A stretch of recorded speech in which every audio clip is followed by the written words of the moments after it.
In 1979, 3 headless bodies were found in a van near downtown Detroit, a crime which shocked the country. It was the work of the Detroit Mafia's Black Hand of Death. The long and the short of it was there were 3 people who got murdered at the Democratic Club, and that was not a political organization over there off of Woodward. And the notoriety of the case came because their heads were cut off and the bodies were found, and of course, if there had just been 3 dead people, they'd have said, oh, there's 3 dead people. But when you cut somebody's heads off, then of course it became the crime of the century. They decapitated 3 people and left their bodies. I think it was at a location called the Democratic Club. They had several beheadings. They had one guy had a street named Doc Holliday, and one guy street name, I think his name was Frank Usher, Frank Nitti. They were black, but did most of their work for the Detroit Mafia back when men like the murderous Giacalone brothers, each suspected in double-digit homicides, still showed their faces on the streets of Detroit and helped flood it with heroin, among other things. Detroit's Murder Row Gang was a name not known to the average person, but was definitely known to the underworld elite of 1970s Motown. When I arrived in Detroit, I saw some of the most dangerous persons that I ever thought existed. I saw a complete disregard for lawfulness, a kind of lawlessness that I never thought existed in any city. Not only was it a violent city, but it was a city that had a lot of corruption. They haven't been active in nearly 40 years, but made a huge impact in the gangland heyday of the late 70s, building a mystique and mammoth reputation that still resonates on the streets of Detroit today. The gang was known for moving large quantities of heroin, doing contract hit work from coast to coast, and for the sheer volume of racketeers and cold-blooded killers in their midst. Notorious Murder Row hitman Chester, the Angel of Death Campbell, recently got a shout out in the British tabloid press. And the Telegraph recently compared the devilish and cultured Motor City assassin to the fictional John Wick character. But in that case, the informant ended up dead, and his body was identified. He had been eaten by the field rats, and he was identified by a thumbprint that had not been devoured by the field rats.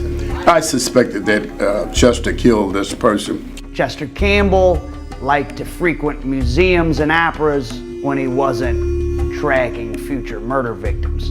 In other recent Murder Row news, former leader James Jimmy Red Freeman was paroled from prison back in March after 31 years behind bars, and he's a character in a new book penned by a retired U.S. Treasury agent called Down the Rat Hole, about an unsolved mob triple murder in Sterling Heights, Michigan. The book theorizes that Red Freeman and others from the Row could have played a role in the Time Realty massacre, which saw 3 Detroit area bookmakers slain on April 3rd, 85. Back to the beheadings. According to the testimony, what the prosecutor's theory was that Partee and Red Freeman killed the people. Partee is some kind of kin to Frank, if I'm not mistaken, a cousin or something. But it might be a play cousin. I mean, they were supposed to be the killers. They were, according to the prosecutor's theory. And the jury convicted Partee, and he's doing life. Another jury acquitted Red Freeman, and he's doing life on another case now. Freeman headed the crew in the 1980s after he beat that case, and the gang's original bosses either went away to prison or were executed. What did people say? I mean, people said he was a hitman. Murder Row was founded in the early 70s by the infamous Big Frank Nitti Usher and Harold the Hawk Morton as a subset of the Detroit Italian Mafia's Giacalone crew, selling heroin. Usher came under the tutelage of the Giacalone brothers at a young age, and it was the Giacalone brothers, 2 of really America's most respected, connected, and feared mobsters of the era, who set him up in the drug game. Using Giacalone's as their bank, Usher, Morton, and Murder Row ran gambling and prostitution rackets as well. When Murder Row began its rise, the gang's #1 enforcer was the equally fastidious and fearsome Chester Campbell, known for his high fashion sense, love of the arts, and doing contract wet work for both Italian and African American criminal groups all across America. Now, Campbell was jailed in 1975 after police found him carrying an assassin's kit and a little black book that contained the names of dead people, along with the home addresses of judges, undercover cops, etc. He naturally made his home base out of a funeral parlor, if you can believe it. The notorious hitman named Chester Campbell saw him initially while buying dope in a dope house. After he left, one of the little henchmen remarked that it was Chester Campbell, and the guys, they remarked one guy wanted to be like him, talked about he was one of the famous hitmen, the killers, that he earned like $10,000 a hit. During the infamous 10th Precinct police corruption trial in 1977, the chief witness against Campbell for murder, who was being housed in an Ohio prison to keep him safe, was found slain before the day he was to testify. There were crosses cut into his eyelids to symbolize his status as a snitch. I met Chester Campbell once in my life. Chester Campbell was not a guy I would want to spend a lot of time in a closed place with. I met him one time. He was thinking of hiring a lawyer to do something I don't even remember. And I went to see him in the county jail. In the county jail, the old county, it's a really small little area. And he wasn't going to try to strangle you or anything like that. He wasn't really that imposing in terms of physically. But when you looked at him, you're looking at him like I'm looking at you, and you don't see nothing. You just look, those eyes. And he was very, very smart. And he fancied himself to be, I don't think just a jailhouse lawyer, but a lawyer. Campbell was arrested again in '87 for being felon in possession of a weapon, and that put him away for the rest of his life. And again, the FBI discovered an assassin's kit, a gun disguised as a fountain pen in his sports pocket jacket, was one of the articles. A search of his home found a library full of books about the science of the criminal mind, how to poison people, how to get away with murder. With Campbell behind bars, Red Freeman and Adolph Doc Holloway Powell became the gang's top muscle. Doc Holloway Powell served as Morton's bodyguard. He came to Detroit from Buffalo, originally from New Orleans. Morton got locked up for bringing heroin in from Bangkok. Powell made a grab for power and moved against Frank Nitti. Freeman was close to both Frank Nitti and Doc Holliday. Usher and Powell went to war for control of the gang in the wake of Hawk Morton's imprisonment in 1978 for smuggling heroin. And paying a cab driver to kill the woman who got caught with the drugs who he thought would testify against him. The first body to drop in the murder row feud was in January '79 when Edward Sugar Bear Brown was shot to death. Murder row members William Little Dirty McJoy and William Straw Hat Perry Jackson and a woman named Joanne Clark were the ones beheaded inside the Michigan Federated Democratic Social Club on July 18th of '79. Now, McJoy and Jackson were down with Usher, and Clark dated one of Usher's best friends. Within months of the triple beheadings, there was more bloodshed. Soldier Clarence Fuzzy Mickey Welton and Usher's business partner, John Kochu, aka Johnny Coach, who was a mobbed-up Syrian wise guy who co-owned the Black Orchid nightclub, they were both killed in October of '79 and January of '80. Johnny Coach was decapitated, naked in his car on Livernois Avenue. There were a number of instances where dead bodies would show up, or just the head of a human would show up and the body would not be located. I never saw that in other cities. I never saw bodies put in the trunk of cars and left to rot.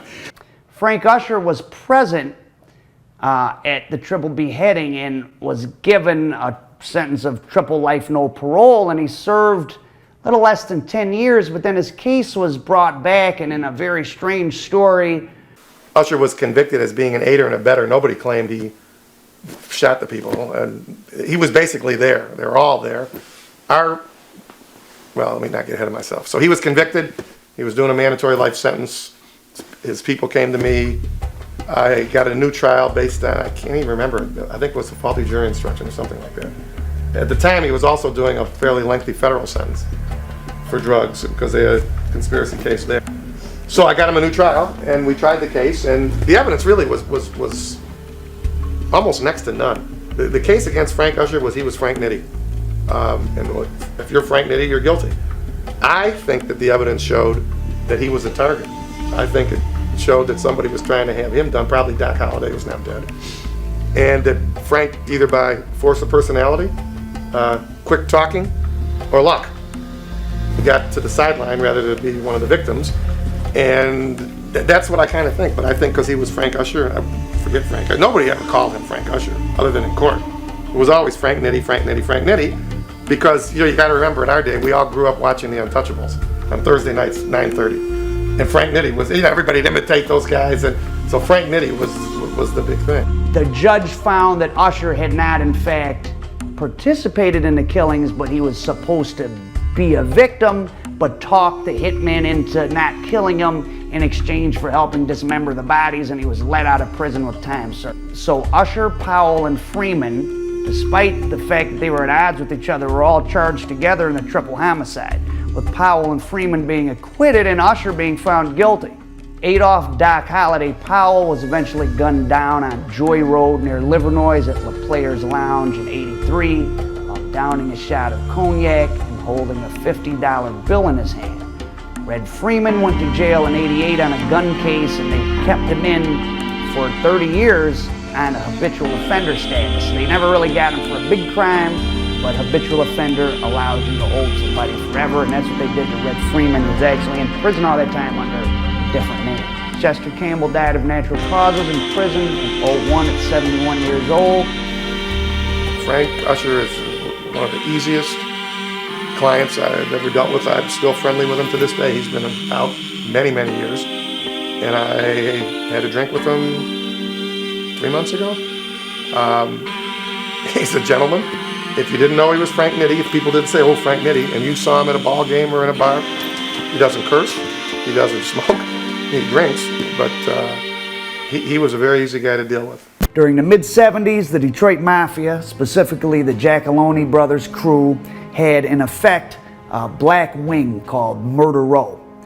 The top dogs were Harold the Hawk Morton, Frank Nitti Usher, and Adolph Doc Holliday Powell, and they were helped by two of America's deadliest hitmen, Chester, the Grim Reaper, the Angel of Death Campbell, and James Red Freeman. Each of these guys had hits numbering in the high double digits. Some law enforcement estimate up to 100 murders committed by each of these guys. So there were two of the deadliest hitmen in the country, and their three bosses, Harold Morton, Frank Nitti, and Adolph Doc Holliday Powell, they were known to get their hands dirty too.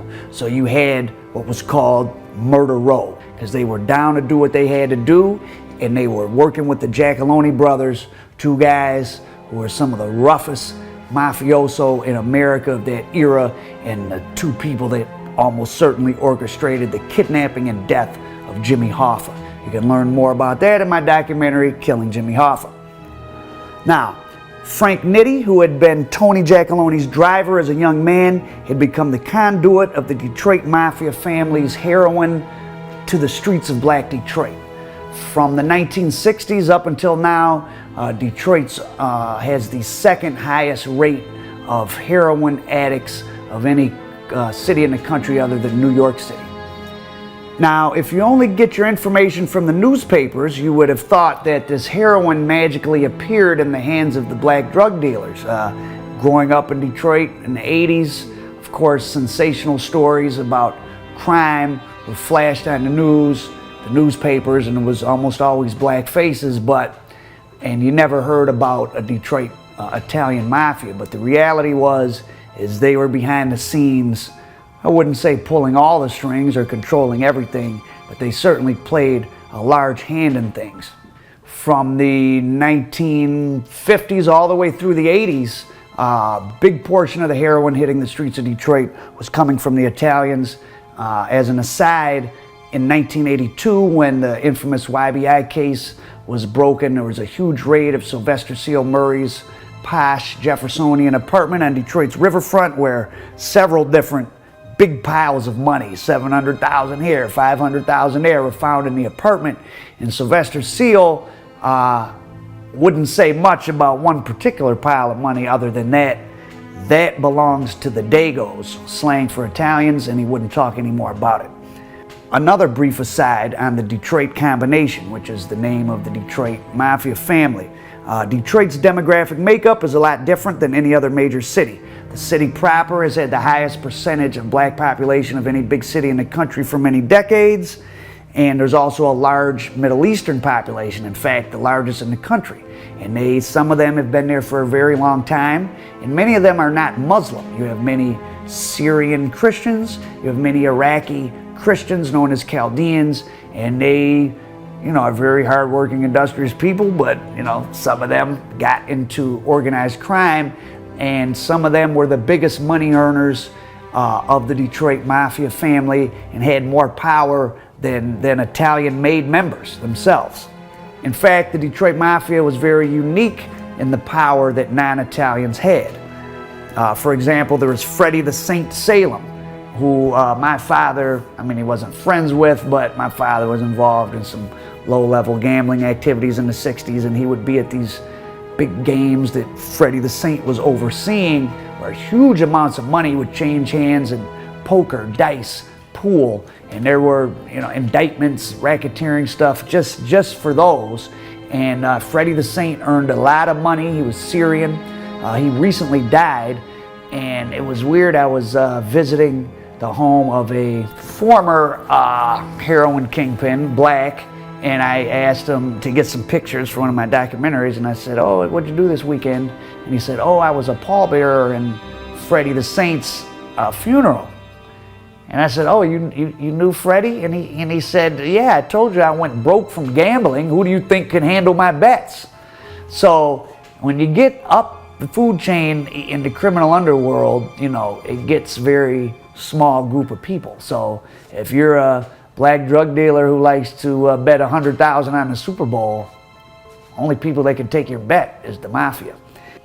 Then you had Alan Hilf, a Jewish bookmaker, and he's connected to a family member of my partner Scott Bernstein, so I know a lot about him. And Alan Hilf just recently died, and as soon as he died, his friends went into his condominium and were knocking holes in the wall looking for the millions of dollars that may have been stashed there. And Alan Hilf was such a big whale, was such a big bank that mobsters and other organized crime from all over the country, including New York, when they had too many bets on a particular game or a number, they could lay off millions of dollars on Alan Hilf.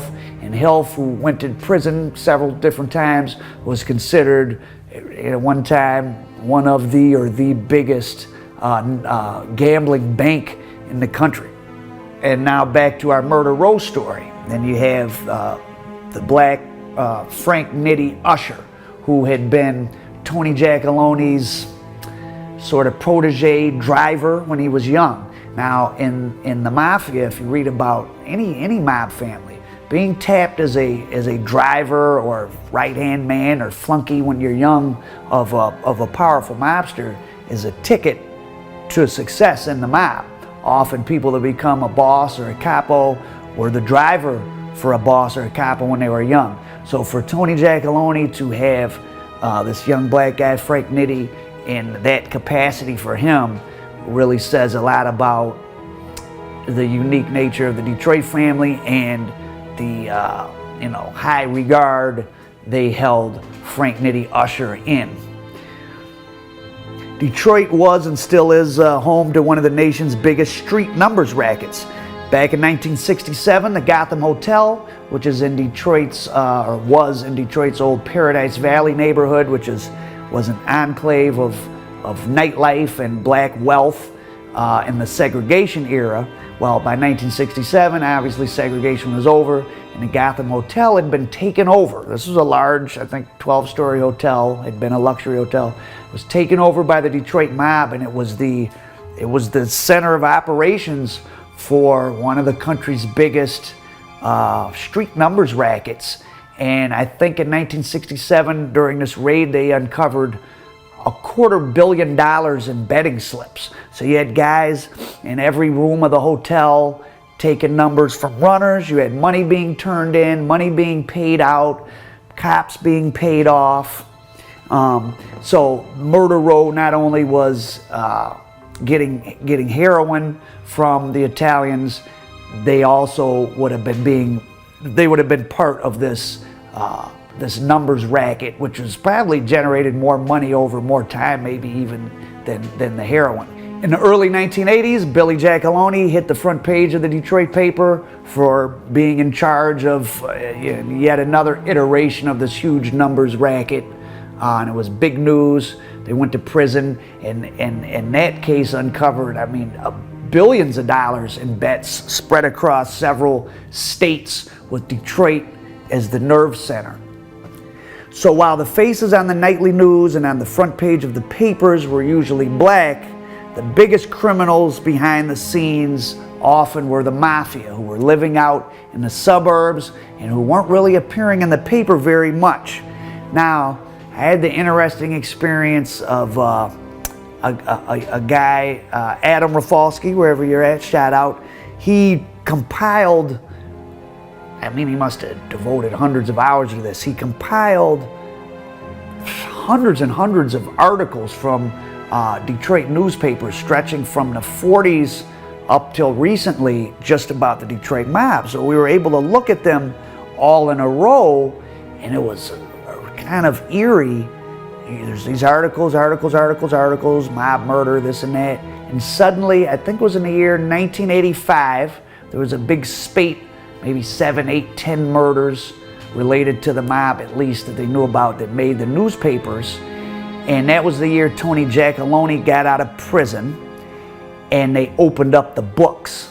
Now, back in those days, to be a made member of any real mafia family, you had to commit a murder. So in 1985, the books got opened up when Tony Giacalone got out, and there was a bunch of murders, and there was mentions of it in the paper. But then, after that year, you almost never saw any even reference to the existence of an Italian organized crime family in Detroit.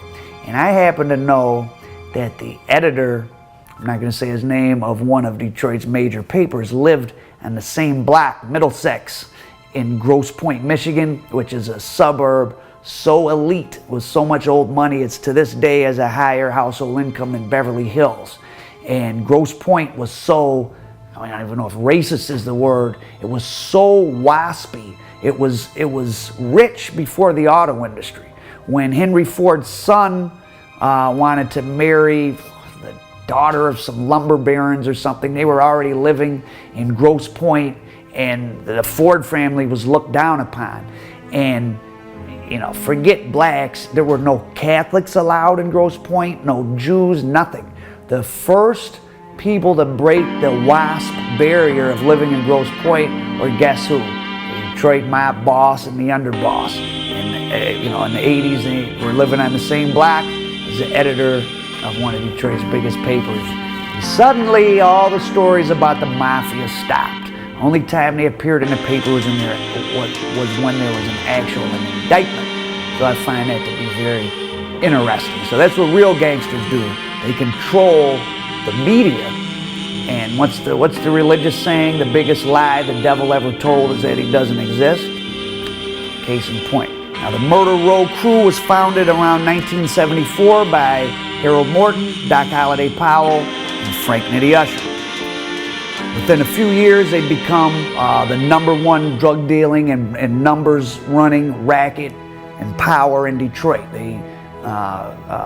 I did a documentary, Motown Mafia, about Eddie Jackson and Courtney Brown, who were the biggest kingpins in the city from about 70 to 75, 76. And as they were phasing out and getting ready to go to prison, Murder Row stepped in and they became the dominant power. Not to say there weren't a lot of other people doing a lot of other stuff. There was. But Harold Morton was off the west side, Dexter, the 10th precinct. Frank Nitti was the east side guy down with the Giacalone brothers.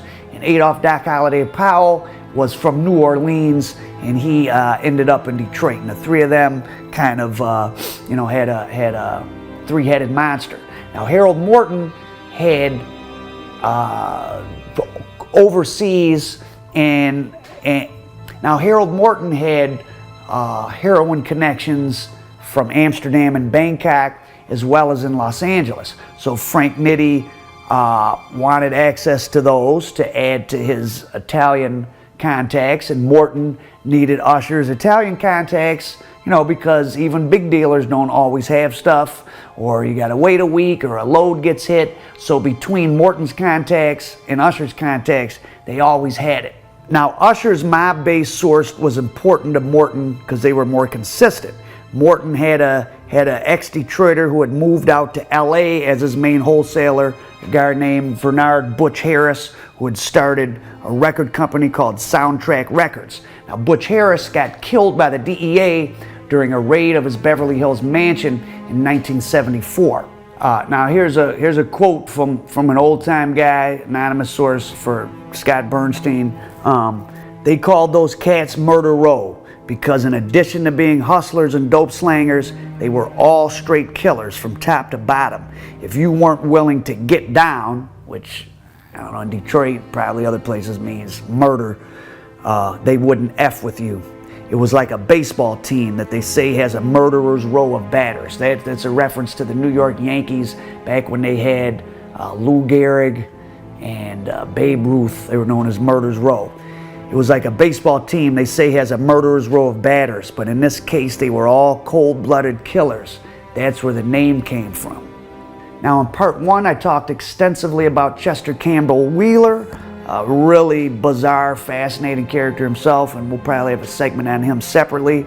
Usher met him through his Italian contacts. So the top hitman for Murder Row was the frightening Chester Campbell, the Angel of Death, as I mentioned in part one. But Campbell got taken out of the picture in about 76, 77 as part of this 10th Precinct scandal. The 10th Precinct was where a lot of Detroit's, at that time, higher-ranking black police officers were, and them, along with white police officers, were embroiled in just this ridiculous level of corruption. Campbell was caught up in that. He got caught with some explosives, so he's off the street, and Doc Holliday Powell assumes the role of the chief executioner. But Doc Holliday Powell and Frank Nitti didn't really get along. Doc Holliday was very flamboyant. Frank Nitti was much more like an Italian mobster, very cool, very calculating, didn't like to draw attention to himself. When Harold Morton was still around, he served as a balance between Powell and Usher. And Powell needed both of those guys because he didn't have a drug connection. Then, all of a sudden, Harold Morton wasn't there anymore and the whole operation collapsed into chaos. The long gestating flames of discontent were stoked by Morton's legal troubles, catapulting Usher and Powell into an all-out war. It all traced back to New York City and Harold Morton's collar at the airport on a return trip from Holland. He was with two women and they were smuggling in a large load of China white from from Bangkok via Amsterdam. So Murder Row put up a $100,000 bond. Morton's out, the two women are out. A couple days later, the three of them have a private meeting at the office of S. Allen Early. Now, S. Allen Early is a very prominent black defense attorney who served as Tony Giacalone's defense attorney in the Hoffa case. And again, here's an interesting thing about the interplay of the black population with Detroit's elite, including the criminal elite. I mean, Detroit was a place even in the 70s where some of the top lawyers and certainly top judges were black. So you'd have a mobster, a high-ranking mobster with a black attorney, which I don't know if you'd see that anywhere else. It wasn't like New York where Nicky Barnes always had a Jewish attorney. Kind of the tables were turned in Detroit because even by the late 70s, black people had a lot of economic and political power on every level. So Harold Morton is in this conference room with Allen Early and the two women. One of the women says, "Hey, I'll do prison time for you, don't worry about me." The other one says, "Not me, I'm not going to jail." The very next day, Morton shows up at their apartment. The girl who said she wasn't going to go to prison has already fled to California because she knows she's in danger.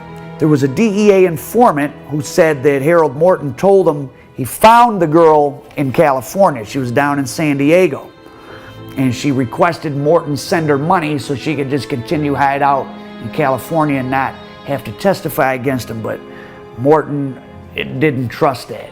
Instead, he paid $3,500 for a hitman, and they tracked her down actually in West Los Angeles. The hitman was named James McKnight, and on December 11th, just 7 days after she had gotten released from bond after being snagged at JFK with Harold Morton's heroin, she was found dead in her car, parked in a West LA alley 2 to the head. The hitman McKnight ended up turning informant himself. Harold Morton was behind bars by the end of the year. There was no more drug case against him, but there was a conspiracy to commit murder case, and Morton spent from about 1980 to 2010 in federal prison. Part of this Detroit, LA kind of fallout, there was another guy named Maurice Downs, a Detroit East Side guy who had moved out to Hollywood to produce movies, one called Project Kill, and he acted in movies. The Pam Grier vehicle Sheba and Baby, and another movie called Disco 9000. Now that guy was killed in a hail of bullets in April of '81 as he departed an LA nightclub. So Murder Row wasn't just in Detroit, they were coast to coast. So Murder Row crumbled without Harold Morton on the scene. He had been the one keeping Frank Usher and Doc Holliday Powell from tearing each other's heads off. Almost as soon as Morton was off the streets, Usher and Powell went at it. Over the next 2 years, 15 murders were attributed just to this internal war of this very small set of guys. So Doc Holliday Powell, who had been kind of more down with Morton, he was the West Side camp, and Frank Usher, who was tighter with the Mafia, was the East Side camp. Now, Doc Holliday, as much as he didn't like Frank Usher, he needed him. Usher had the heroin connection, and with Morton in prison, Doc Holliday didn't have an alternate, source he could count on. So, just like in business, in criminal business, guys that don't like each other, who may even want to kill each other, got to work together. Powell needs Usher's Italian plug. Usher needs people to move it on the streets to insulate himself. Now, Doc Holliday got into a beef with a guy under Usher named Sugar Bear Brown in early '79 after Holliday disrespecting one of Brown's girlfriends. Doc told James Red Freeman, one of their hitmen, and another guy named Lefty Partee to kill him. They do, and they go to San Diego to hide out in February of '79. While they're out in San Diego, Doc tells them to work on establishing a plug out west so he doesn't have to rely on Usher anymore. He's setting himself up to break away and do his own thing.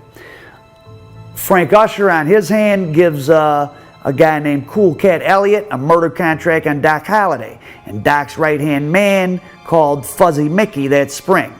Doc finds out about the plan of Usher in June, and he unsuccessfully tries to kill Elliott. Now, Elliott gets arrested on July 13th, and Elliott was kind of Usher's chief bodyguard. So Doc Holliday doesn't successfully kill Usher's chief bodyguard, but Elliott goes to jail.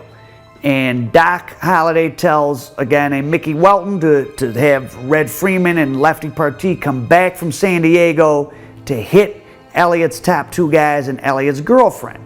Now, what's interesting is they're not going to hit Usher, because again, no Usher, possibly no heroin connection, plus the wrath of the Giacalones might come down on him. So Powell's trying to kill the people around Usher without killing Usher.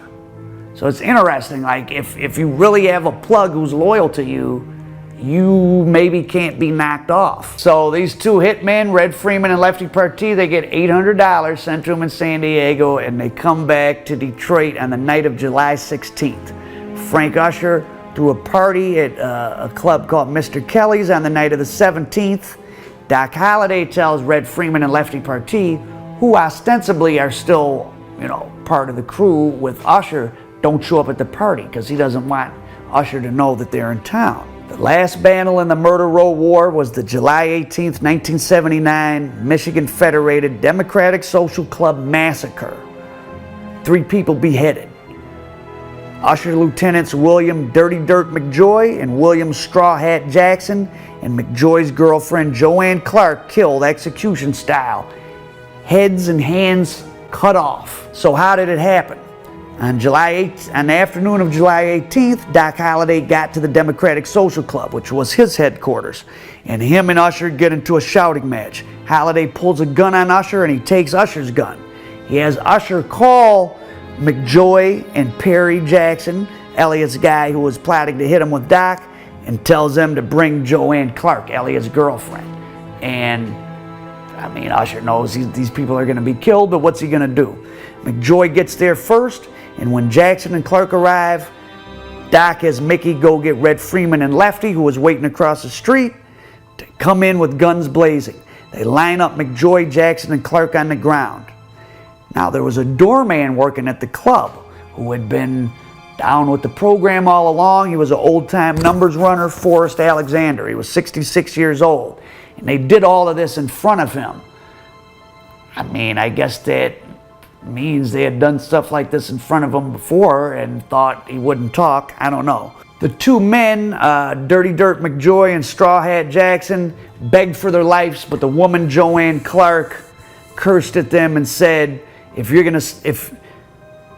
But the woman, Joanne Clark, cursed at them and said, if you're going to do this, stop effing around and get it done. Well, they did. They killed all three of them. And Doc Holliday starts drinking champagne and cognac. He's smoking a cigar. He's strutting around. He's killed all of Usher's inner circle. But Usher's still alive and he's standing there. And the Red Freeman and them ask, is Usher next? And he says, no, we're going to kill him later. And here's how it all fell apart. They chopped the heads off. They chopped the hands off, fingerprints. And they stick them in a van. And they're going to bury them, Mafia style, right? I mean, this is classic Mafia. They had lime pit dug somewhere. And they pull off with the three decapitated bodies.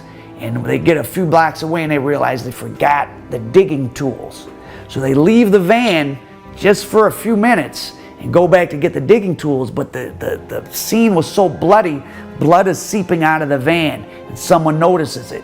By the time they get back, the police are there, and everything unravels. So as things are unraveling, Frank Nitti is allowed to leave the club because they don't know what to do with him. They're kind of scared to kill him because, again, no plug, and the Giacalones are going to come after him. So Usher flees the state. He goes to Indianapolis. Forrest Alexander and another woman who was there become cooperating witnesses. Everyone gets indicted. James Red Freeman, Adolph Doc Holliday Powell, Robert Lefty Partee, and Frank Nitti Usher go on trial for the triple murder. Now, I haven't read the transcripts of the trial, but somehow James Freeman and Doc Holliday, who definitely orchestrated it and committed the crime, they beat the case, but Frank Nitti and Lefty Partee, Partee was one of the hitmen, Frank Nitti was the intended target, they get convicted of triple murder. So Frank Nitti Usher and Robert Partee get mandatory in Michigan life, no parole, natural life sentences, 3 of them. The police came to the same conclusion that me and Scott Bernstein did, that Doc Holliday didn't kill Frank Usher due to a fear of the Giacalone brothers killing him, or at the least, not moving the plug over to him. And without the heroin plug, Doc Holliday's income suddenly goes to nothing.